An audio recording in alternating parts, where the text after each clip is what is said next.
एक बार भगवान विष्णु एवं देवताओं के परम पुण्यमय क्षेत्र नैमिषारण्य में शौनकादि ऋषियों ने भगवत प्राप्ति की इच्छा से 1000 वर्ष में पूरे होने वाले एक महान यज्ञ का अनुष्ठान किया। एक दिन उन लोगों ने प्रातःकाल अग्निहोत्रादि नित्य कृत्यों से निवृत्त होकर सूत जी का पूजन किया और उन्हें ऊंचे आसन पर बैठा कर बड़े आदर से प्रश्न किया। ये सूत जी उनके पुत्र उग्रश्रवा हैं। पहले वाले सूत जी का नाम रोमहर्षण था। तो महाभारत प्रसंग में उसके बाद इसकी रचना हुई, तो अब इसके प्रवक्ता हैं उग्रश्रवा। सूत जी के पुत्र सूत जी ही हुए। रोमहर्षण जी को तो बलराम जी ने कृपा करके परम पद पहुंचा दिया था। जब बलराम जी तीर्थ यात्रा करते हुए गए तो आप सिंहासन पे विराजमान चर्चा कर रहे थे, तो उनका तुम्हें धर्म का ज्ञान है कि महापुरुषों के आने पर उठकर खड़े होना चाहिए। तुम दूसरों को उपदेश करते हो, जब तुम्हें इतना ज्ञान है और उसका पालन नहीं कर रहे हो तो इसका मतलब है तुम दंड के अधिकारी हो। और ऐसे कुशा उठाया। अब ऋषियों ने कहा हमने तो मंत्र बल से इनको आशीष दिया था कि जब तक हमारी यज्ञ होगी तब तक ये पधारेंगे नहीं, आपने तो आपका तो हो गया, कौजिला दें। तो कहा आपका भी संकल्प व्यर्थ नहीं होना चाहिए और हमारा भी संकल्प। तो उनका पिता ही पुत्र रूप में अवतरित होता है। चलो, तो बिना पढ़े सब कुछ उग्रश्रवा जी के हृदय में, जो सूत जी के हृदय में था, वो सब जागृत हो गया। तो ऋषियों ने नित्य अपना प्रातःकालीन कर्म करके सूत जी का पूजन करके ऊंचे आसन पर बैठाकर प्रश्न किया। ऋषियों ने कहा सूत जी आप निष्पाप हैं, आपको समस्त इतिहास पुराण धर्मशास्त्र सिद्धांत सब का ज्ञान है। वेदविद्ताओं में श्रेष्ठ भगवान बादरायण ने, श्री कृष्ण द्वैपायन व्यास देव जी ने, भगवान के सगुण निर्गुण रूप को जानने वाले दूसरे मुनियों ने जो कुछ जाना है वो सब आपको ज्ञान है। आपको सब ज्ञान, जितना ऋषि मुनियों को सबको ज्ञान, जो रचना सब कुछ आपको ज्ञान है। और आप बड़े सरल हृदय के हैं, शुद्ध हैं। इसी से अनुग्रह रूप आपके अंदर यह ज्ञान आया है, कृपा से। गुरुजन अपने प्रेमी शिष्य को अपने हृदय की गुप्त से गुप्त बात बता दिया करते हैं।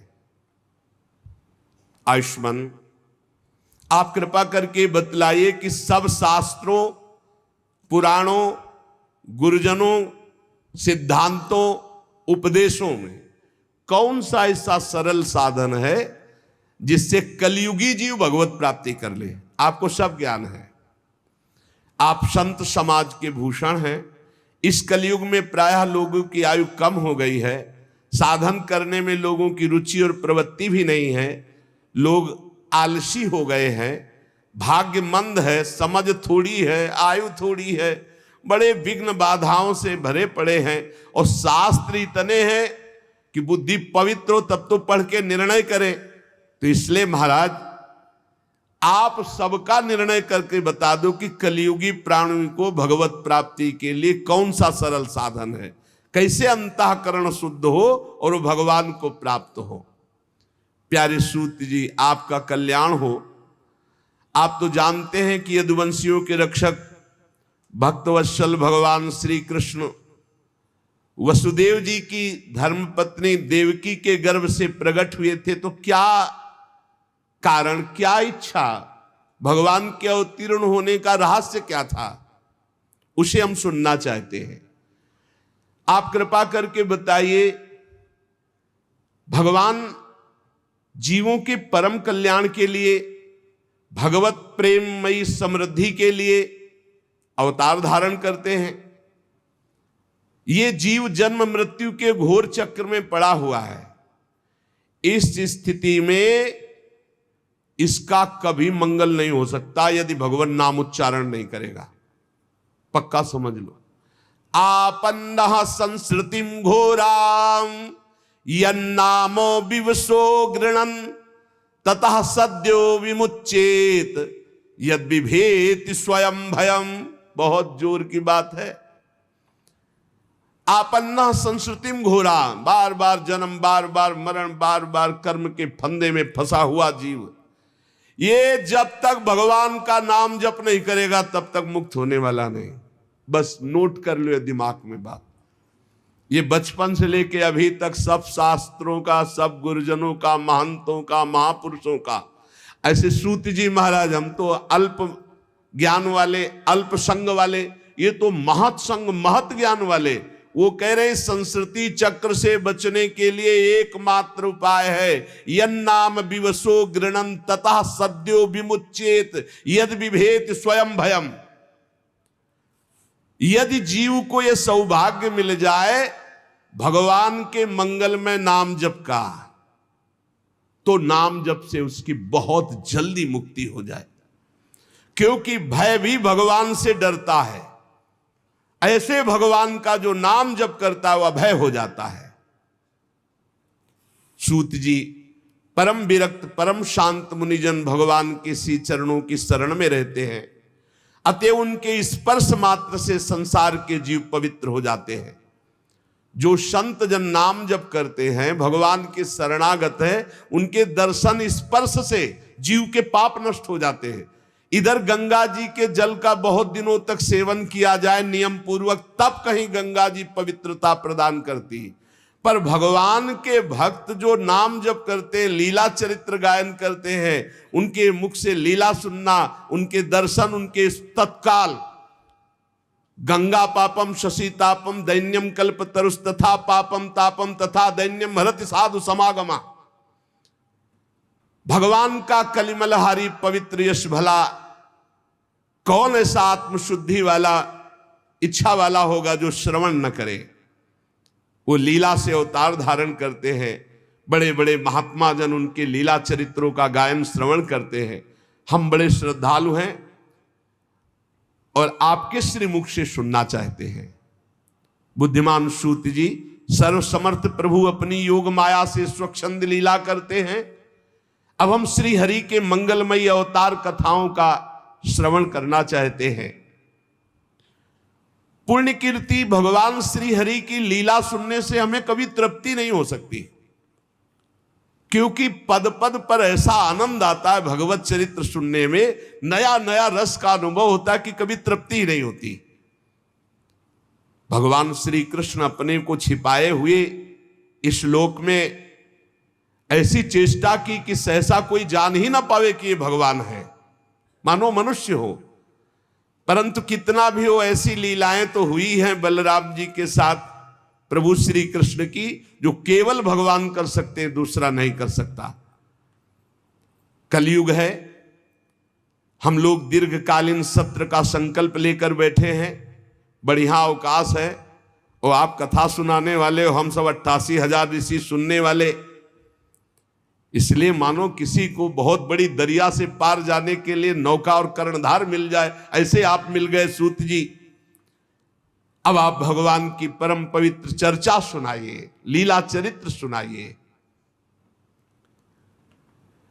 श्री व्यास जी कहते हैं, शौनकादि ब्रह्मवादी ऋषियों के ये प्रश्न करने पर रोमहर्षण के पुत्र उग्र श्रवा को बड़ा ही आनंद हुआ। उन्होंने ऋषियों के इस मंगल में प्रश्न का अभिनंदन करते हुए उग्र श्रवा सूत जी बोले। ये उस समय की बात है जब सुखदेव जी महाराज प्रकट होकर, अभी कोई संस्कार नहीं हुआ, लौकिक वैदिक कोई अनुष्ठान नहीं हुआ, बस जन्म हुआ और चल दिए। पिताजी भगवान व्यास देव जी पीछे पीछे पुकार रहे, हा बेटा, हा बेटा, पर ये मुड़ के भी नहीं देखे।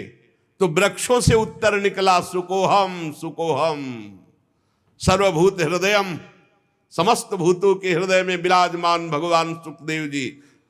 ऐसे महामहिम पहले श्री सुखदेव जी को हम नमस्कार करते हैं। ये श्री मद्भागवत अत्यंत गोपनीय रहस्यात्मक पुराण है।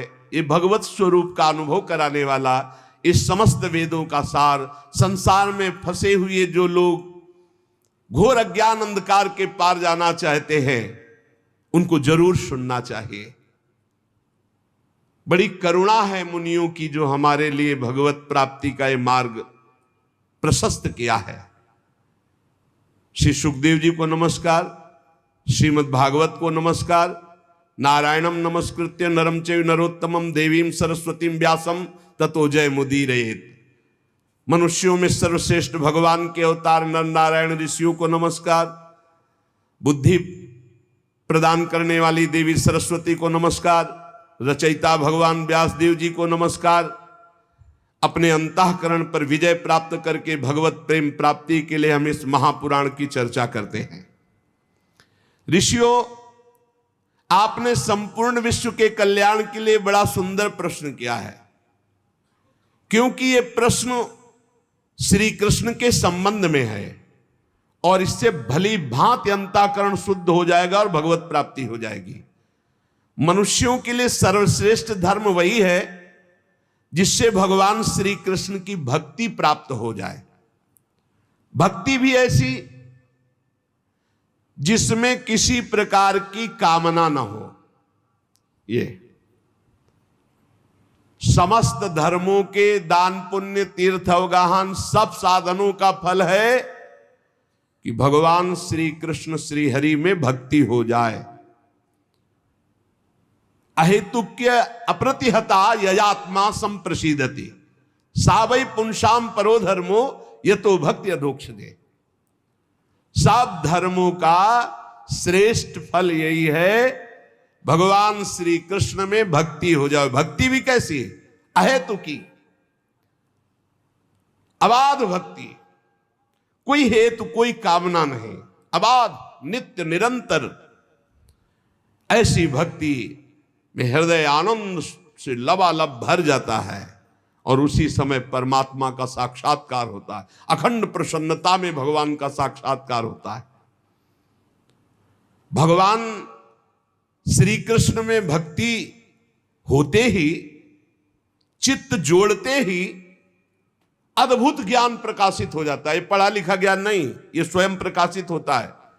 वासुदेवे भगवती भक्ति योगः प्रयोजितः जनयत्यासु वैराग्यम ज्ञानम च यद हेतुकम।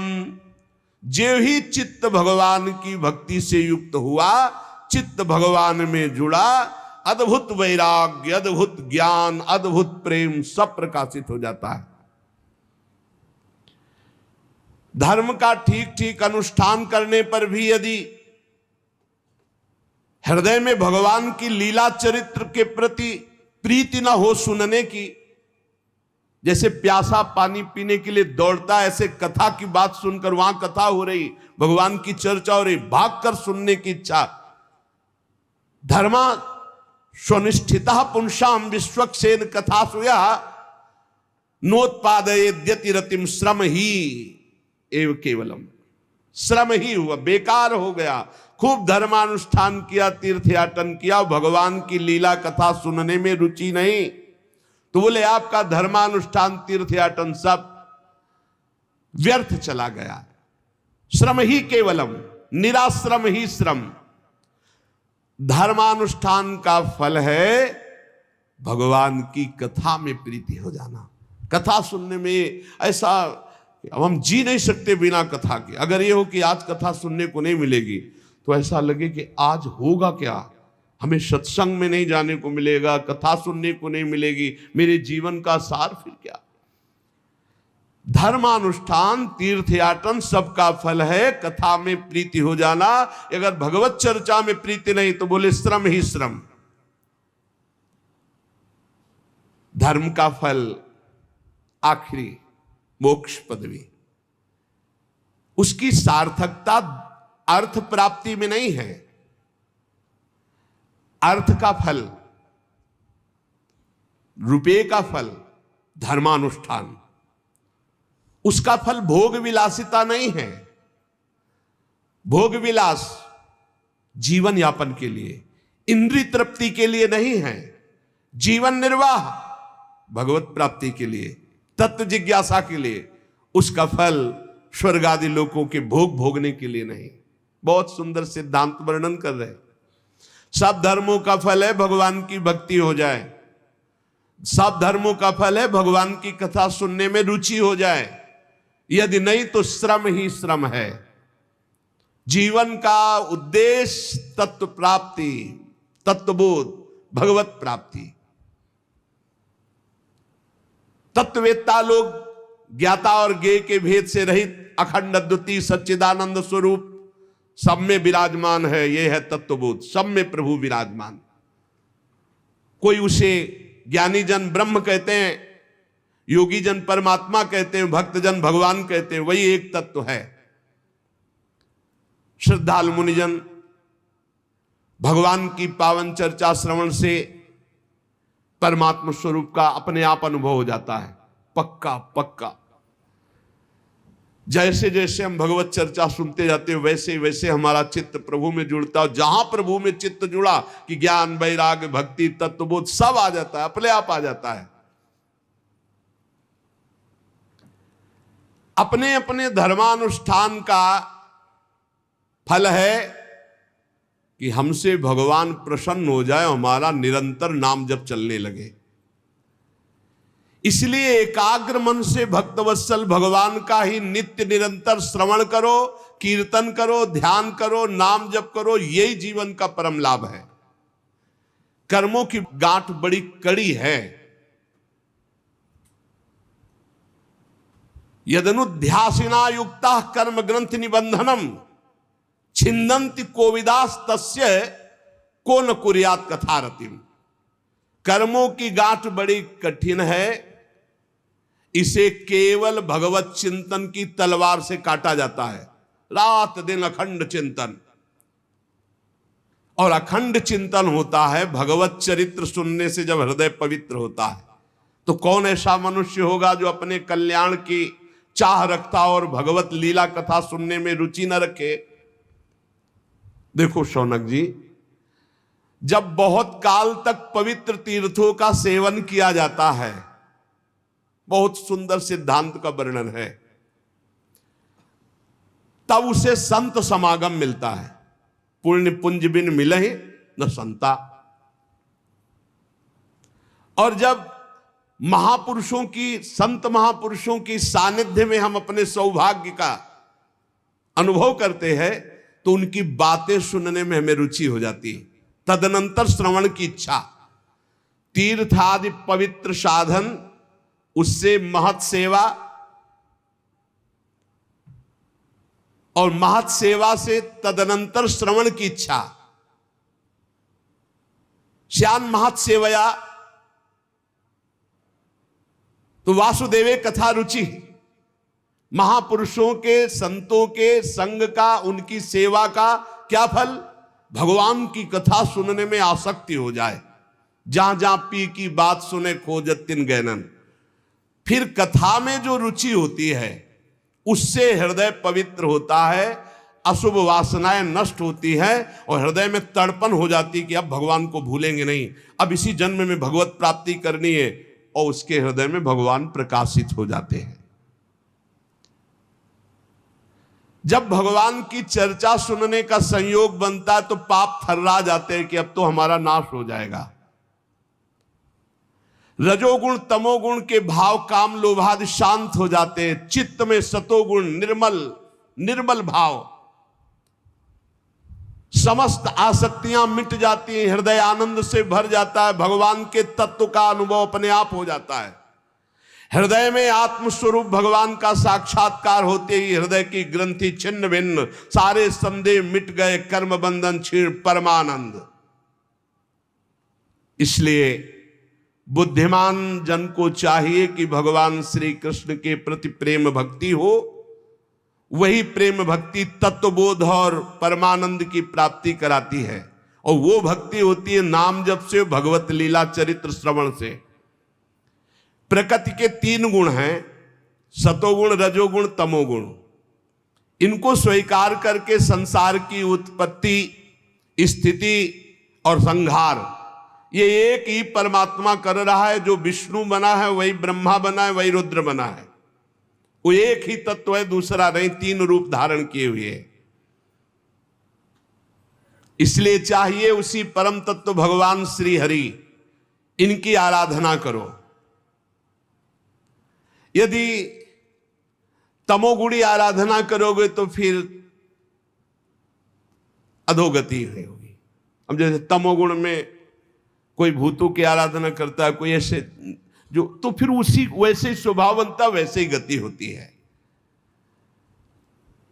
प्राचीन काल से अब तक जितने महापुरुष हुए हैं वो विशुद्ध भगवान श्री हरि की आराधना, वही हर है, वही ब्रह्मा है, पहले बता चुके हैं। जो इस संसार सागर के पार जाना चाहता है उसे किसी की निंदा तो नहीं करनी, किसी में दोष दर्शन नहीं देखना, पर जो घोर स्वभाव वाले लोग हैं इनसे दूरी बना के रखना है, ना इनकी उपासना करनी है, ना इनका संग करना है। जिसका स्वभाव राक्षसी है वो भी अपने को आराधक मानते कि मैं आराधना करता हूं, बड़े राक्षसी स्वभाव के, पशुओं की हत्या करना, मदिरा पीना, सब। कभी ऐसे लोगों का संग न करे जो धन और ऐश्वर्य की, संतान की कामना से भूत प्रेतों को पूजते हैं, वो भूत ही प्रेत बनते हैं। ध्यान रखना, क्योंकि उनका स्वभाव उनके जैसा मिलता है तो उनकी वही गति होती है। पितृभूत प्रजेशादीन श्रेय ऐश्वर्य प्रजेप्सभा, जो रुपये की कामना से, संतान की कामना से, नाना प्रकार की भोग कामना से, ये सब बहुत सावधान। जीवन भगवान की प्राप्ति के लिए है। वेदों का तात्पर्य श्री कृष्ण में है, यज्ञों का उद्देश्य श्री कृष्ण है, योग श्री कृष्ण है, समस्त कर्मों की समाप्ति श्री कृष्ण में है। ज्ञान से ब्रह्म स्वरूप श्री कृष्ण को ही जाना जाता है, तपस्या से श्री कृष्ण की प्रसन्नता प्राप्त की जाती है, धर्मानुष्ठान से श्री कृष्ण को ही रिझाया जाता है। सब साधनों की गतियां श्री कृष्ण में ही समा जाती है। वासुदेव परा वेदा, वासुदेव परा मखा, वासुदेव परा योगा, वासुदेव परा क्रिया, वासुदेव परम ज्ञानम, वासुदेव परम तपा, वासुदेव परो धर्मो, वासुदेव परागति। इसलिए अन्यत्र दृष्टि मत दो, अपने मन को घसीट कर सर्वलोक महेश्वर, जिन्हें परमात्मा कहा गया, ब्रह्म कहा गया, भगवान कहा गया, उन श्री कृष्ण में चित्त को लगाओ।